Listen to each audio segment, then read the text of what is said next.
اور کلمہ گو میرے مسلمان بھائیو، آج سے تقریباً ڈیڑھ ہفتہ قبل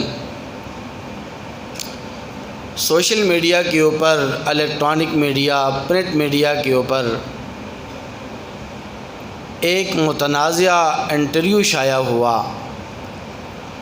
اور وہ متنازع انٹرویو کسی اور کا نہیں، ہمارے ملک پاکستان کی ایک نوبل انعام یافتہ سوات کی رہنے والی پاکستان کی ملالہ کا متنازع انٹرویو تھا۔ اس انٹرویو میں اس نے ایک بات کہی کہ لوگ پتہ نہیں شادی کیوں کرتے ہیں، لوگ نکاح کیوں کرتے ہیں، پارٹنر بن کر بھی زندگی گزاری جا سکتی ہے۔ اس پر تو میں آخر میں گفتگو کروں گا، لیکن اس سے پہلے میں آپ کے سامنے نکاح کی اہمیت، اس کی فضیلت اور اس کے فوائد و ثمرات آپ کے سامنے رکھنا چاہتا ہوں۔ امام ابو حنیفہ رحمۃ اللہ علیہ، جن کو دنیا امام اعظم کے نام سے جانتی اور پہچانتی ہے، وہ اپنی گہری نگاہ اور شرعی نقطۂ نگاہ کی بنیاد پر فرماتے ہیں کہ نکاح پر یہ نوع انسانی کا دار و مدار ہے۔ یہ نکاح انسان کے توالد اور تناسل کا ذریعہ ہے۔ یہ نکاح نبوی صرف اور صرف دو افراد کا آپس میں بندھن اور یہ طبعی اور شخصی خواہش کا نتیجہ نہیں ہے، بلکہ اس عمل یعنی نکاح نبوی سے انسانی معاشرے کو وجود ملتا ہے، انسان کی ترقی اور اس کی بقا کا یہ بنیادی ستون ہے۔ اور یہی وجہ ہے کہ تخلیق آدم علیہ السلام سے لے کر حضرت محمد عربی صلی اللہ علیہ وسلم تک کوئی بھی آسمانی مذہب ایسا نہیں گزرا، کوئی بھی آسمانی تعلیمات میں سے کوئی ایسی تعلیم نہیں گزری کہ جس میں یہ نکاح کا تسلسل چلا نہ آیا ہو۔ کوئی بھی آسمانی مذہب اس نکاح سے خالی نہیں رہا۔ دیکھیے، انسان کے اندر دو قوتیں بنیادی طور پر اور نمایاں طور پر موجود ہیں۔ ایک قوت کا نام ہے قوت غضبیہ، جس کو ہم غصے کی کیفیت کہتے ہیں، جلال کی کیفیت کہتے ہیں، اپنے آپے سے باہر ہونے کی کیفیت کہتے ہیں۔ اور دوسری کیفیت ہے اور دوسری قوت ہے قوت شہویہ یا قوت شہوانیہ، جن کو ہم خواہشات نفسانی بھی کہتے ہیں، جنسی ہیجان بھی کہتے ہیں۔ ان دونوں قوتوں کو افراط اور تفریط سے بچانے کے لیے اور ان دونوں قوتوں کو اعتدال اور میانہ روی پر لانے کے لیے نکاح انتہائی ضروری اور اہمیت کا حامل ہے۔ وہ کیسے؟ دیکھیے، جب کوئی انسان نکاح کرتا ہے، رشتہ ازدواج سے منسلک ہوتا ہے، تو اس کے رشتہ داروں کے اندر وسعت پیدا ہو جاتی ہے۔ نکاح کی صورت میں کوئی اس کا سسر بنتا ہے، کوئی اس کی ساس بنتی ہے، کوئی اس کا سالہ بنتا ہے، کوئی اس کا بہنوئی بنتا ہے۔ تو یوں اس کے لیے غضب کے مواقع کم ہو جاتے ہیں۔ اور اگر کوئی انسان افرادی اعتبار سے، افرادی قوت کے اعتبار سے کمزور ہے، تو اس رشتہ ازدواج سے منسلک ہونے کے بعد اس کی افرادی قوت کے اندر بھی اضافہ ہوتا ہے، اس کے رشتہ داروں کے اندر اضافہ در اضافہ ہوتا چلا جاتا ہے۔ پھر اس انسان کے اندر ہمت، حوصلہ اور شجاعت کے جذبات اور احساسات پیدا ہو جاتے ہیں۔ اب یہ انسان نہ ظالم ہوتا ہے نہ ہی مظلوم، بلکہ یہ شجاعت اور بہادری کے اعلیٰ مقام پر فائز ہو جاتا ہے، جس سے اس کی قوت غضبیہ کے اندر اعتدال اور میانہ روی آ جاتی ہے۔ اسی طرح یہ نکاح قوت شہوانیہ کو بھی اعتدال پر لانے کے لیے انتہائی مؤثر کردار ادا کرتا ہے، کہ جب ایک انسان کو اپنی اس جنسی خواہش کی تسکین کے لیے، اپنی اس جنسی فطری خواہش کو پورا کرنے کے لیے ایک جائز اور حلال موقع مل جاتا ہے، تو اس کی قوت حیوانیہ ختم ہو جاتی ہے اور یہ انسان فسق و فجور سے محفوظ اور مامون ہو جاتا ہے۔ اسی لیے مفتی اعظم پاکستان مفتی محمد شفیع رحمۃ اللہ علیہ فرمایا کرتے تھے کہ اگر ملک پاکستان میں یہ قانون بنا دیا جائے کہ 14 سال کی لڑکی اور 15 سال کے لڑکے کو لازم قرار دیا جائے، اس کے نکاح کو لازمی قرار دے دیا جائے، تو ہمارے اس مسلم معاشرے سے، ہمارے اس پاکستانی معاشرے سے زنا کا وجود ختم ہو سکتا ہے۔ اور جالینوس نے بڑی عجیب بات لکھی ہے۔ جالینوس نے لکھا ہے کہ انسان کے اگر کسی عضو کو تخلیقی اور فطری عمل سے کچھ دیر تک یا کچھ عرصے تک روکا جائے تو انسان کا وہ عضو بیکار ہو جاتا ہے، بے فائدہ ہو جاتا ہے اور ناکارہ ہو جاتا ہے۔ یعنی عدم نکاح کی صورت میں نامردی کا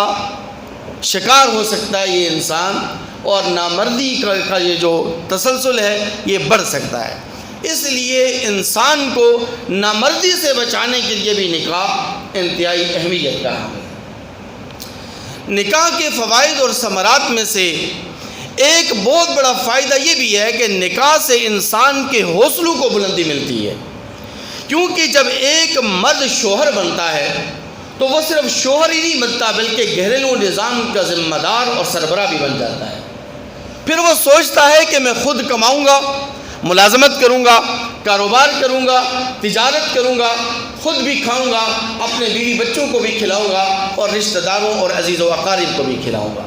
یوں اس سے سستی، کاہلی اور غفلت دور ہو جاتی ہے اور وہ پھر معاشرے کا ایک ذمہ دار فرد بن جاتا ہے۔ اسی طرح یہ نکاح اور اس نکاح کے فوائد و ثمرات میں سے ایک فائدہ یہ بھی ہے کہ اگر کوئی انسان بہت زیادہ تند مزاج ہے، بہت زیادہ بد مزاج ہے، بہت زیادہ ترشرو مزاج ہے، بہت زیادہ بد اخلاق ہے، تو اس نکاح کے ذریعے سے اس کے نفس کی اصلاح بھی ہوتی ہے۔ وہ کیسے؟ کہ جب یہ قوم کا نمائندہ اور پیشوا اپنے گھر میں پہنچتا ہے تو باہر کی دنیا میں وہ کتنا ہی بڑا افسر، باہر کی دنیا میں وہ کتنا ہی بڑا تیس مار خان، باہر کی دنیا میں وہ لوگوں پر کتنا ہی رعب اور دبدبہ کیوں نہ ڈالتا ہو، لیکن جب یہ اپنے گھر کی دہلیز پر قدم رکھنے کے بعد اپنی گھر والی اور ہوم سیکرٹری صاحبہ کا سامنا کرتا ہے اور ہوم سیکرٹری صاحبہ اس کو پرچی پکڑا کر، ایک فہرست پکڑا کر سبزی، دھنیا، ہری مرچ اور سودا سلف کے لیے بازار بھیجتی ہے اور یہ سر جھکا کر بازار جاتا ہے اور بازار سے جا کر سودا سلف لے کر آتا ہے، تو اس کی عنایت، اس کا نخوت، اس کا تکبر اور غرور خاک میں مل جاتا ہے اور اس میں عاجزی، انکساری اور تواضع پیدا ہو جاتی ہے۔ ہمارے اکابر میں ایک بہت بڑی عظیم ہستی گزری ہیں جن کو دنیا مرزا مظہر جان جانا رحمۃ اللہ علیہ کے نام سے جانتی ہے۔ ان کو اللہ تبارک و تعالیٰ نے بڑی ترشرو، بڑی بد مزاج اور بڑی بد اخلاق قسم کی بیوی عطا فرمائی تھی، لیکن یہ ہمیشہ یہ جملہ کہا کرتے تھے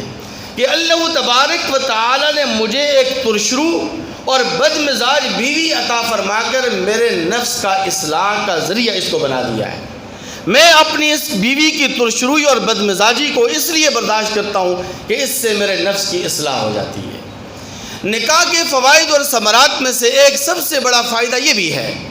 کہ اس نکاح کے ذریعے سے اللہ تبارک و تعالی انسان کو اولاد صالح عطا فرماتے ہیں۔ یہ اولاد صالح انسان کے دنیا سے چلے جانے کے بعد اس کے لیے دعائیں خیر کرتی ہے،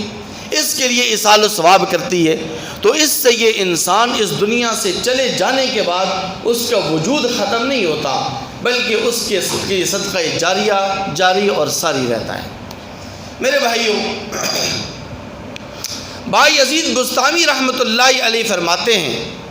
کہ میرا مقام اور مرتبہ امام احمد بن حنبل رحمۃ اللہ علیہ سے بہت اونچا تھا۔ کیا فرماتے ہیں؟ کہ میرا مقام اور مرتبہ امام احمد بن حنبل رحمۃ اللہ علیہ سے بہت اونچا تھا، لیکن امام احمد بن حنبل رحمۃ اللہ علیہ نے نکاح کیا، شادی کی، تو وہ مجھ سے سبقت لے گئے، وہ مجھ سے آگے بڑھ گئے۔ ان تمام فوائد اور ثمرات کو سامنے رکھتے ہوئے امام ابو حنیفہ رحمۃ اللہ علیہ فرماتے ہیں کہ نفلی عبادت سے نکاح کئی گنا زیادہ افضل اور بہترین عمل ہے۔ اور امام ابو حنیفہ رحمۃ اللہ علیہ فرماتے ہیں کہ حضرت یحییٰ علیہ السلام نے اپنی امت کو نکاح کی ترغیب نہیں دی، لیکن ہمارے پیارے حبیب حضرت محمد ربی صلی اللہ علیہ وسلم نے اپنی امت کو نہ صرف یہ کہ نکاح کی ترغیب دی ہے، بلکہ نکاح کے فوائد اور ثمرات بیان فرما کر اس کی تاکید بھی ارشاد فرمائی ہے۔ وہ فرماتے ہیں کہ حضرت یحییٰ علیہ السلام کے عدم نکاح سے حضور علیہ السلام کی سنت یعنی نکاح نبوی یہ کئی گنا زیادہ افضل اور بہترین عمل ہے۔ اور اسی وجہ سے فقہ حنفی کے اندر امام اعظم ابو حنیفہ رحمۃ اللہ علیہ کے ہاں نکاح اس وقت فرض ہو جاتا ہے، واجب ہو جاتا ہے، ضروری ہو جاتا ہے کہ جب کسی انسان کو اپنی جنسی ہیجان کی وجہ سے، جنسی خواہش کی وجہ سے گناہ میں پڑنے کا شدید خطرہ ہو اور یہ انسان مہر کی ادائیگی پر قادر ہو، تو پھر نکاح اس وقت اس کے لیے لازم، ضروری، فرض اور واجب ہو جاتا ہے۔ ہاں، اگر کسی انسان کو اپنی بد مزاجی کی وجہ سے، بد اخلاقی کی وجہ سے اپنی بیوی پر ظلم کا یقین ہو یا ظلم کا خطرہ ہو، تو پھر نکاح حرام ہے، ناجائز ہے، کیونکہ ہمارا دین اسلام کسی بھی انسان یا کسی بھی جان پر ظلم اور زیادتی